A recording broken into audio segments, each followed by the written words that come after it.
మనం దేవుణ్ణి ఎక్కడ వెతుకుతాం? గుడిలోనా? ఫోటోలోనా? ఈ ప్రపంచంలో ఉన్న ప్రతి గొప్పదానిలో, ప్రతి శక్తిలో దేవుడున్నాడని మీకు తెలుసా? ఈ విభూతి యోగం ఏం చెప్తుందంటే, దేవుడు ఒక చోటే గాదు, ప్రతి చోట ఉన్నాడు. మనం చూడగలిగితే ఈ ప్రపంచం మొత్తం దేవుడే. ఈ సమస్త జీవకోటి హృదయాల్లో ఉన్న ఆత్మ కూడా ఆ శ్రీకృష్ణ భగవానుడిదే. ఆయనకు ఆది, అంతం ఏదీ లేదు. మనలో ఉన్న జ్ఞానం, బుద్ధి, క్షమ, సత్యం, ప్రేమ, మనోనిగ్రహం ఇవన్నీ కూడా దేవుని నుండి వచ్చినవే. అందుకే మనం ఎప్పుడూ ఒంటరి వాళ్ళం కాదు.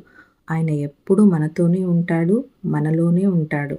శ్రీకృష్ణుడి మహిమలు విన్న అర్జునుడు భక్తితో నిండిపోతాడు.